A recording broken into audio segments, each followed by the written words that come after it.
This video is brought to you in large part by your local public library. I'm not sponsored by them or anything, it's just where I get much of my research material from, as well as contributions from my patrons over on patreon.com/cbsmith taking a page. In the early 1970s, Gary Gygax and David Arneson independently worked on variations of tabletop war games, games where players would recreate famous battles throughout history, controlling opposing armies. What these two did separately from each other, then teaming up together, was take away the player's ability to control whole armies, instead focusing on one soldier as well as incorporating fantasy elements to take part in a story. Needing a name for this new game instead of the original placeholder of fantasy game, Gygax had a series of different words on paper laid on his kitchen table.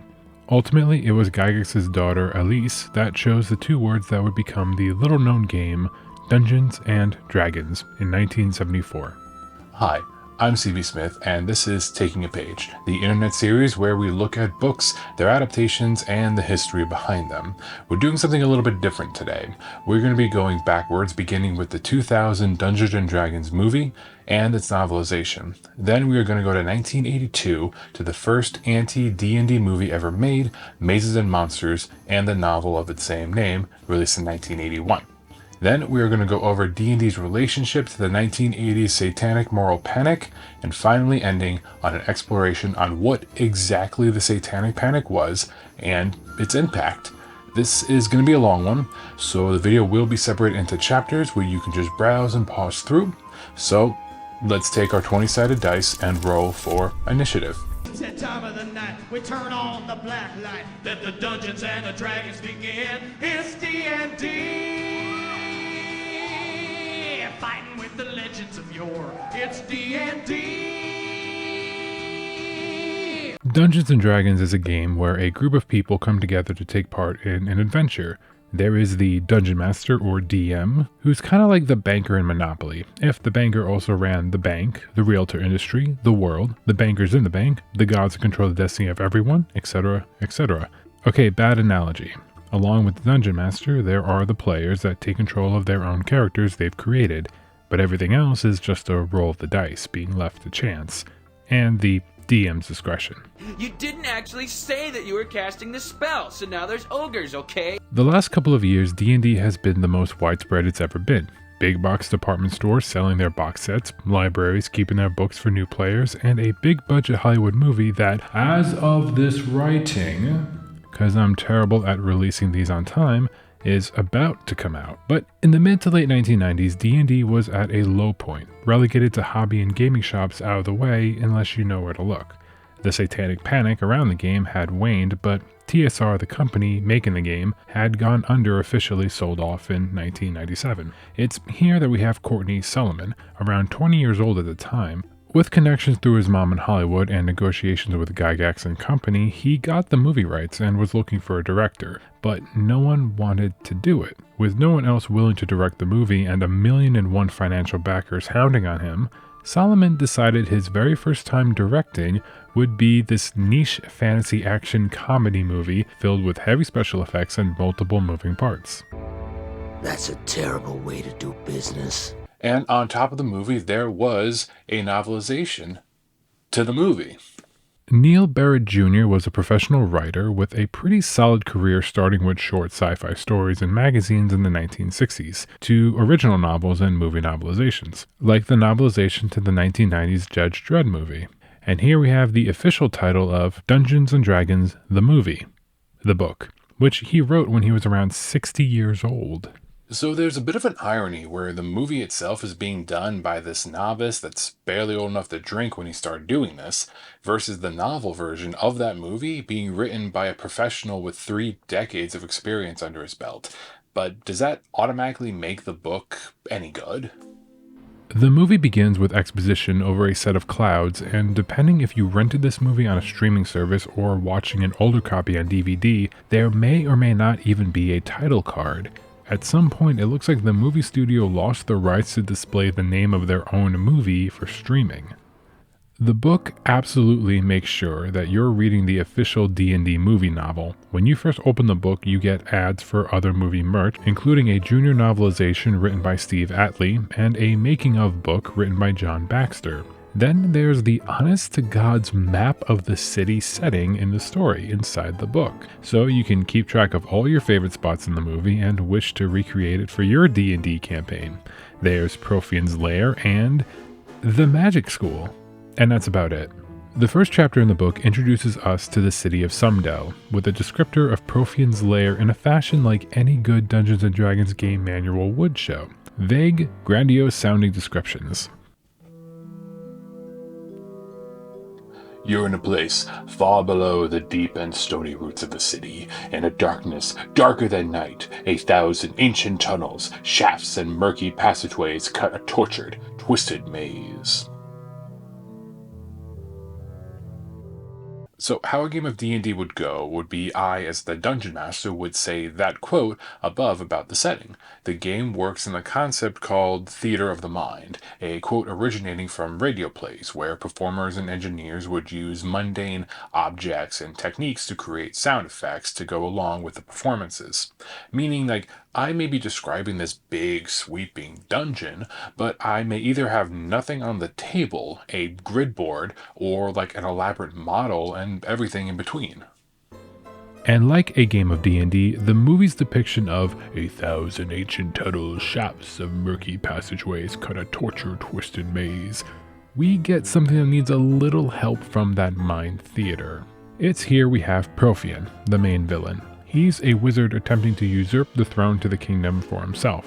He infiltrates his way into the Council of Wizards, attempts to corrupt the Empress as her advisor, a very worm tongue from Lord of the Rings type character. I could use every ounce of your rage. If he was played by a living cartoon, and I can't be happier. Down here in his lair, Profian tries to construct a rod to control red dragons. Barrett writes about Profian's rod in pretty suggestive phrases in the novel. A jagged beam of blue light exploded from Profian's fingers and struck the spinning rod. The rod began to glow, throbbing first 1,000, then 1,000,000 times a second. The rod, now bright and searing as a captured sun, rose slowly from its nest. I did not expect this book to be so erotic. Oh, brother, this guy stinks! Now, while the dungeon can use some help with the theater of the mind, the dragons in the movie are going to need all of the help. Profian tests out his rod to control the dragon. In the movie, it fails horribly. None of the rage was filled, sadly. So Profian drops a gate on the dragon to kill it instead. Dragons are supposed to be like some of the most powerful monsters in the game, and in this movie, a gate dropping on it kinda takes some of that presence away. This happens in the novel as well, but with a twist. Profian's rod works on the dragon, and Profian is very happy about that. Very, very happy.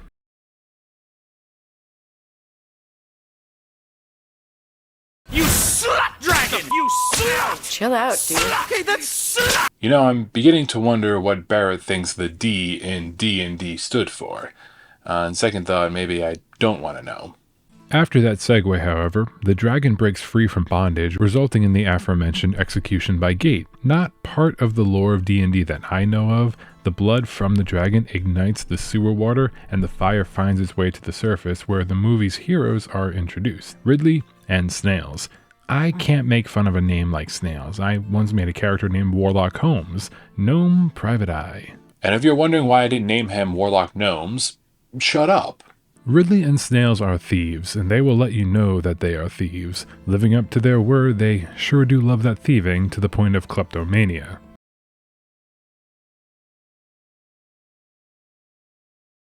In the novel, Ridley and Snails are introduced in a tavern as all good D&D adventures start. Ridley is trying to swoon the lady bartender, but because Ridley is a thief and not a bard, his charisma roll fails critically. In the book, Ridley and Snails have a Harry and Marv from Home Alone type vibe going on, where one is the more scheming and planner, and the other is more of the hired hand, but still best bud. But like Harry and Marv, thieving is the best thing that they can do, but even then, they aren't that good either. You gonna catch me? I'm gonna catch you. Promise? I promise. Now jump. All right. I think that type of comedy was what the movie was going for, since much of the scenes and dialogue stay from movie to book. But the two actors just don't have much chemistry together. Instead of the tavern, the movie introduces Ridley and Snails watching the fire on the river. Ridley rants about the mages in the upper class controlling and toying with the regular peasants of the city. The book goes into it a little bit more.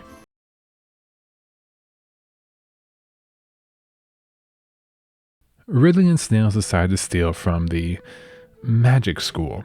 Just the magic school, no other name. In the movie, the magic school has dragon teeth, trinkets, and even a stuffed guinea pig hidden away in its rooms. The movie decided to leave out the giant insect dogs that just randomly roam the halls of the magic school. I'd love to have seen that though. So far, this adventure party has 2 thieves, but you gotta have a mage. Enter Marina, apprentice to Vilden at the magic school. She finds Ridley and Snails, and like any good D&D first encounter with characters, she attacks first and asks questions later. Casting a rope spell, the 3 start a banter.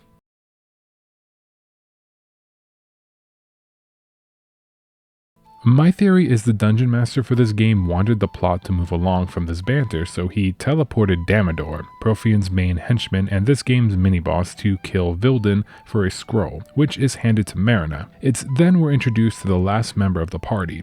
We have our rogues, our wizard, now we need our fighter.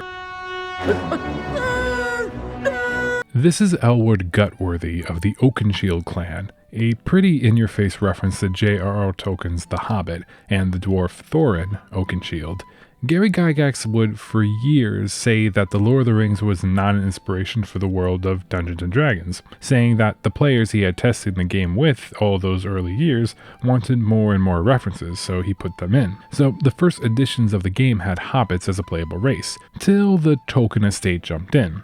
So they became halflings instead. And there's also the case of the Baller Demon here in the Monster Manual. This is the most recent edition of the game. Like, come on, they aren't even trying to hide that it's a Balrog. But I guess you shall pass copyright infringement. Elwood is introduced in an alleyway while the gang is cornered by Damodor and his goons. Elwood's player must have rolled a nat 20 because, my god, he literally sweeps Damodor off his feet and the gang escapes.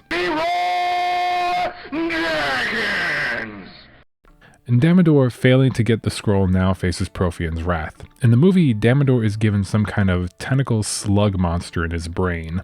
In the book, it's a spell that deforms his face as a reminder of his failure. I like the deformed face idea more, not out of any kind of wish to perpetuate the ugly equals scary stereotype in media, it's just so I didn't have to see this interrogation scene. That's uncomfortable. Back with the group, they meet up where most D&D adventures begin. A tavern. Again, if you're reading the book, where Elwood is given the lowdown of the situation. Ridley looks at the scroll that Vilden died for. Ridley recognizes some of the runes on the scroll. Apparently his dad was a successful tinkerer, and accidentally teleported him and Marina to another realm. At least in the book. In the movie, they just kinda disappear for a while, giving Snails and Elwood time to goof off in the tavern, and the movie introduces Norda, the elf tracker sent by the Empress to find the scroll. Snails is a little smitten for her. Elwood, though, not so much. Not her type. You gotta get yourself a nice 250-pound dwarf, huh? That hair on her chin you can hang on to. Is this cringe and awkward? Yes. Is this scene accurate if you've played with that one type of player? You know the one? Also yes. Okay, but if there's any girls there, I want to do them! The sexual chemistry of Elwood is interrupted with Damodor showing up with a classic tavern fight commences. In the book, Elwood was the one that gets the whole place fighting when he smashes through a table where some orcs were sitting. I guess there wasn't enough money for the makeup department, so sadly this movie is pretty orcless. Speaking of no budget, in the book, and in the scroll, Ridley and Marina are talking to a wraith about the whereabouts of the Eye of the Dragon, a jewel that will lead to the Rod of Ceraville, the same, rod that Profian wants. The two escape the scroll, and the gang's back together. It's decided to head over to Antaeus City to get the Eye of the Dragon held by Xylus, the Thief Guild Master, who's described in the book as having rings everywhere on his body, including places we can't see. I'm beginning to think that Neil Barrett Jr. was a very horny dungeon master. Or maybe it's just me. Xylus says the Eye of the Dragon is located in an elaborate maze under the Thieves Guild lair. Ridley volunteers in both book and movie. The maze is less maze and more escape room. After retrieving the jewel, Xylus portrays them. What about honor amongst thieves? Well, that phrase sounds familiar. Damodar shows up again, and in comes another fight, with Marina being kidnapped and the rest escape thanks to Norda, whose chest plate must be very cold, cause Yeah, it's probably me. I'm the horny one. I wanna do that! Thanks to Norda, the gang will infiltrate Damodar's lair. It's a long trek across the woods, though. In the book, Snail tries to flirt with Norda, who's sweet on snails but lets him down easy. Elwood and Norda start to get a little Gimli-Legolas friendship thing going on, which is kinda nice. I thought I'd die fighting side by side with an elf. What about side by side with a friend? Hair on her chin you can hang on to. Sneaking up to Damodar's lair, we have the one single thing that ties this movie to Dungeons & Dragons: The Brand. A beholder. The weird gumball with eyes looking thing that acts like a guard dog for a couple seconds in the movie. In the book, it's not there at all. At all. Ridley and Snails move in while the others stay. Being a rogue class, they have proficiency bonuses to their dexterity and sneak skills that give them advantage to roll their stats, and I may have lost some of you there. Ridley finds Marina and frees her while Snails finds himself in Damodar's room. What happens next is just a brutal back and forth with Snails and Damodar that goes on for so long. Maybe he'll be okay. D&D has what's called a death saving throw mechanic that might save a dying character if...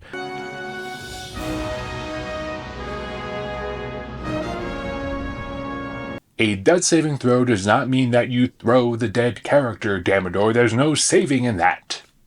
In the ensuing fight, Ridley gets injured, but him and Marina manage to escape. This triggers a side quest to save Ridley in the forest of the Tree Elves, a side quest that doesn't go on for very long. In the movie, Ridley dreams of a gold dragon hatching in front of him, or at least he says he does. It's part of a deleted scene on the DVD of the movie, which you can only access if you complete a minigame. I gotta be honest, I kinda miss the gimmicky DVD menus of the early 2000s. At this part of the adventure, everyone is allowed to recuperate, get new gear, and to continue on with the quest. The quest for the Rod of Sayreville. Ridley enters the cave and finds it. At this point, I think if this was an actual game, the player controlling Ridley is getting quite bored. In the book, he meets and talks with Sayreville, whom is trying to warn him of the dangers of his rod, and Ridley's having none of it.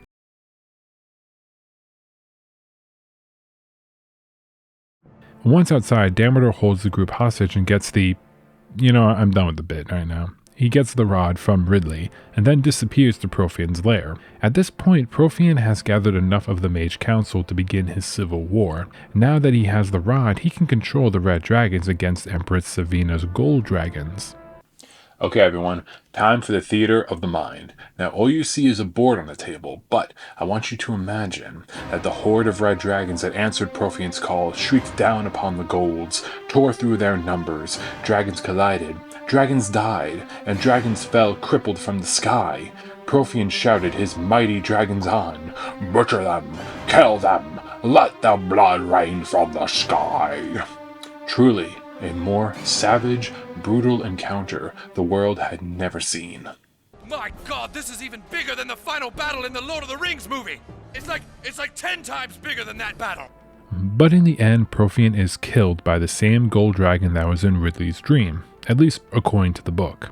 To people just watching the movie, it's just a regular gold dragon. What follows is an award ceremony that, like many scenes, were in the book, but the movie just didn't have the budget for it. Instead, we have a teaser for a sequel that didn't happen. There can't be a third one because the second didn't happen. Needless to say, the first Dungeons & Dragons movie ever was a bit of a disappointment. Or was it?